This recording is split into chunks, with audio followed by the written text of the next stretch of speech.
क्या हमने 19,800 पे बेस बना के करवाया है या 19,300 को बेस बना के? 800 को। जब हमने बेस ही 800 को बनाया तो क्या उसमें हमने नॉर्मल लॉस के यूनिट को साइड पे किया? नहीं ना किया हमने, सॉरी, अब नॉर्मल लॉस के यूनिट्स को साइड पे नहीं किया, बल्कि वापिस लेके आए कि भाई यहां आओ, नॉर्मल लॉस जो था वहां हमारी सोच के मुताबिक आगे पर यूनिट कॉस्ट निकालो और स्क्रैप वैल्यू भी नॉर्मल लॉस वाली ही ली जाएगी। हम अपनी सोच के मुताबिक काम करेंगे, कम ज्यादा होगा तो वो अलग से रिकॉर्ड करें। इसलिए यहाँ पे जस्ट नॉर्मल लॉस के यूनिट्स की स्क्रैप वैल्यू माइनस होगी। इसके बाद statement of evaluation.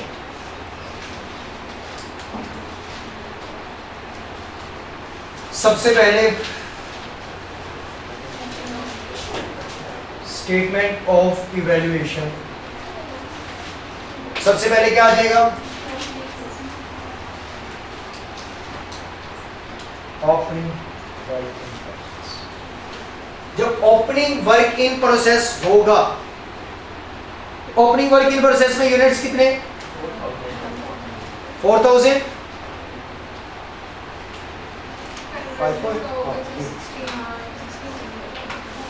Opening work in process तो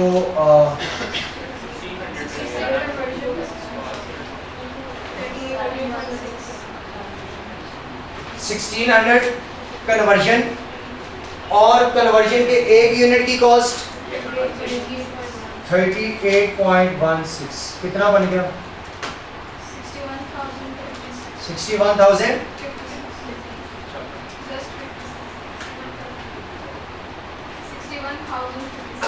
61,056। ये हो गया ओपनिंग वर्किंग प्रोसेस का रूल। फिर होगा started and completed. Started and completing में कितने यूनिट्स हैं जी? 15,300 मल्टीप्लाई बाय, अब ये दोनों के एतबार से पूरे पूरे हैं तो मटेरियल 24.74 प्लस 38.16 कितना है? 961758। ये टोटल आ गया है स्टार्टेड एंड कंप्लीटेड। फिर आ जाएगा क्लोजिंग वर्किंग प्रोसेस। क्योंकि ये है एक एक तो मैं वर्किंग वैसे कर रहा हूँ, अदरवाइज मैं मटेरियल कन्वर्जन करके लिखता, क्योंकि अब है ही जस्ट कन्वर्जन का, बल्कि क्लोजिंग में तो दोनों ही, तो मटेरियल अलग हो जाएगा और कन्वर्जन। मटेरियल के कितने? 30, एक कितने का? 24.74 और 2400 इंटू 38.16 टोटल बता दें कितना आया? दोनों टोटल। हाँ, आप अलग अलग करके भी लिखने हैं, इकट्ठे भी।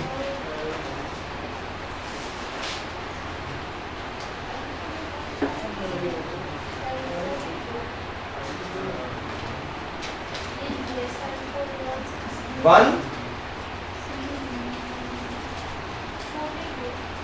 इतना लिखने के बाद प्लस लगा के ये लिख के बता देना।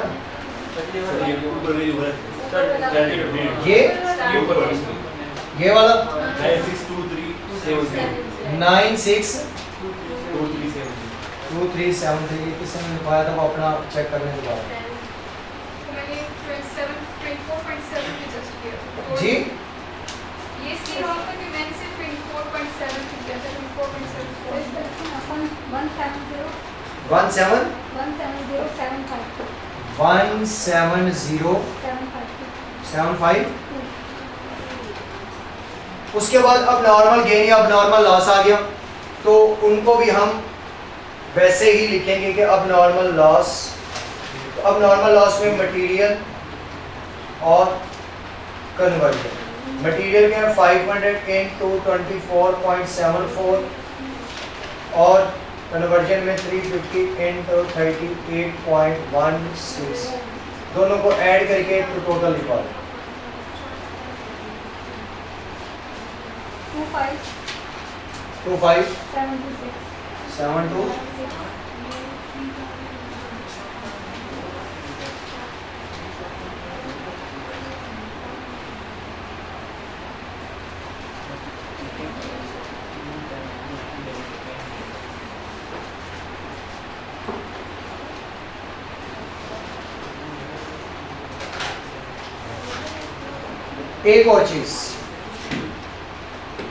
एक और चीज अब हमने बाकी कर लिया। ओपनिंग वर्किंग प्रोसेस में एक चीज आएगी, ये पिछले क्वेश्चंस में भी कर लीजिएगा, इसमें भी होगा, पिछला एक ये भी किया वैसे हमने। अब ओपनिंग वर्किंग प्रोसेस में ये तो वो कॉस्ट है जो इस पीरियड में, तो फिर पिछली भी तो आई होगी, तो पिछली कितनी आई 80 प्लस 90,000 मटेरियल का भी और कन्वर्जन का भी, तो ब्रॉड डाउन भी लिखा जाएगा इसके अंदर। तो ब्रॉड डाउन 80,000 प्लस 90,000, क्योंकि इसके अंदर ये तो करंट पीरियड के हमने ली कि मटेरियल के एतबार से या कन्वर्जन के एतबार से इतने यूनिट्स इस पीरियड में तैयार हुए और कन्वर्जन पर यूनिट इतनी लगती है, ये तो करंट की आ गई। तो भाई पिछली भी तो कोई ब्रॉड डाउन आई होगी, कॉस्ट जो बची होगी जो अभी नहीं लगी थी, तो वो भी तो ब्रॉड डाउन होके आएगी, तो इनको भी जमा करके इसकी कॉस्ट में शामिल करें। 170 इसकी कॉस्ट में ऐड हो जाए, करने के बाद टोटल इसका ब्रॉड डाउन का अगेन सुन लें कि जब ओपनिंग वर्किंग प्रोसेस का मटेरियल और कन्वर्जन दी है, तो इसका मतलब है कि वो पिछले पीरियड की थी, वो इस पीरियड की जो कॉस्ट लगी वो तो आनी ही आनी है, और जो पिछले की कैरी डाउन थी वो अगले पीरियड में क्या होगी, ब्रॉड डाउन होगी। तो ये जस्ट सिर्फ ओपनिंग के लिए हुआ करेगा, और ओपनिंग वो भी तब आया करेगा जब फाइफो हुआ करेगा। एप्को में ये सीन होगा ही नहीं।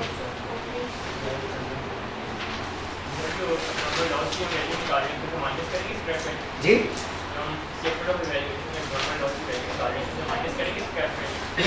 जब रिकॉर्ड करने जाएंगे as an income as an expense, तो तब माइनस कर।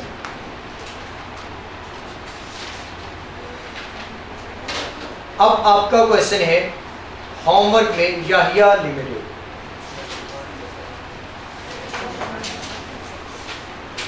याहिया लिमिटेड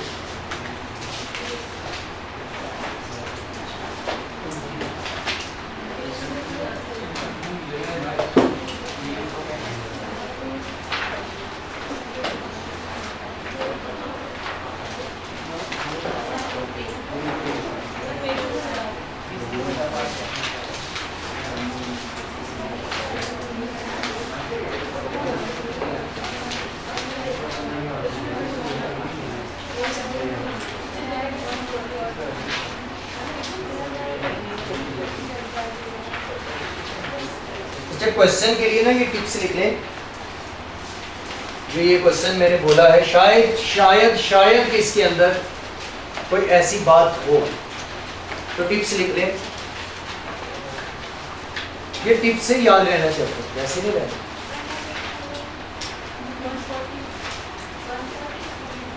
लास्ट वाला क्वेश्चन है ना, कौन सा 2008, इतना पुराना तो नहीं। तब यही होंगे कि अंगूठा मुंह में होता होगा, गलियों में फिरते होंगे, ये तब का ही है ना।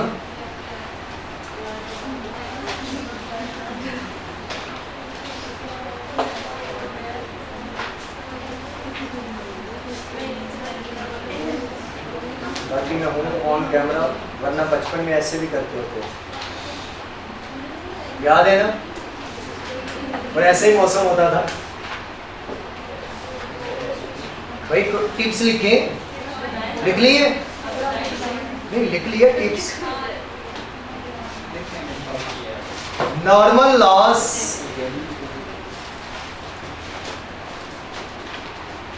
Can be given as a percentage of,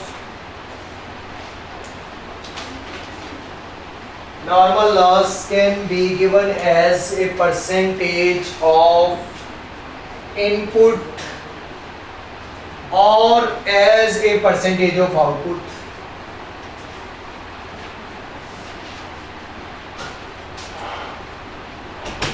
time कितना रहेगा? 2-3 मिनट है ना? अच्छा 2-3 मिनट है, इतना तो ऊपर चला ही जाता है। अगर दूसरी टिप लिखनी, दूसरी लिख लें, पहली को कंप्लीट करना है, मतलब उसी के आगे लिखना है, उसी के आगे लिख लें। अगर परसेंटेज, अगर normal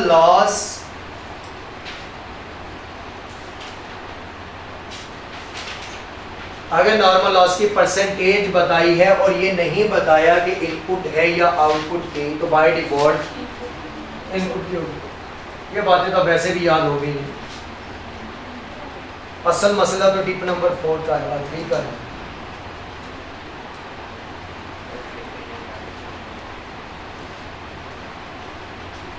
If normal loss is a percentage of input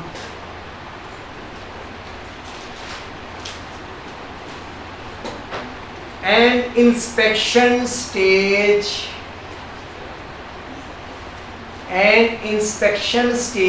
is also available,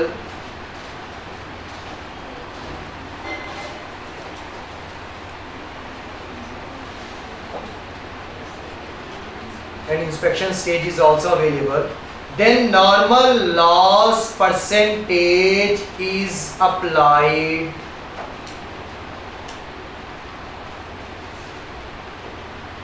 to inspected units.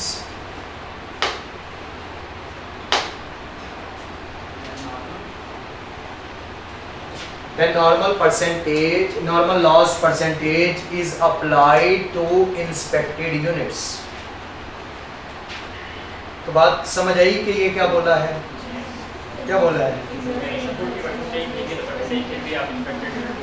अगर आपको क्वेश्चन के अंदर इनपुट या आउटपुट की परसेंटेज दोनों में से कोई बता दी है तो वही लेके चलेंगे, अगर नहीं बताई तो इनपुट की लेके चलेंगे। अगर इनपुट की बता के साथ में स्टेज ऑफ इंस्पेक्शन भी बता दी तो फिर इनपुट वाले यूनिट्स की परसेंटेज नहीं बल्कि जो इंस्पेक्टेड यूनिट्स होंगे उनकी परसेंटेज में। बात समझ रहे? अब इंस्पेक्टेड यूनिट्स की परसेंटेज कल करेंगे कि वो कितनी कितनी कहाँ इंस्पेक्ट करवाएगा, क्योंकि घर में हांडी वगैरह बनाते हैं ना, तो हर 10 मिनट के बाद वालदा आके चेक करती हैं और हला के चली जाती हैं, ऐसा है ना। वो बेसिकली इंस्पेक्शन स्टेज है। अगर नुकसान उसी इंस्पेक्शन स्टेज तक हुआ है तो फिर इसका मतलब है अगले के ऊपर तो हम लेंगे ही नहीं, नुकसान तो उससे पीछे ही हो गया। तो ये इंस्पेक्शन स्टेज से पहले देखना है कि नुकसान उससे पहले हुआ या उससे बाद। तो कल ये देखिए। ओके जी, अल्लाह हाफिज़।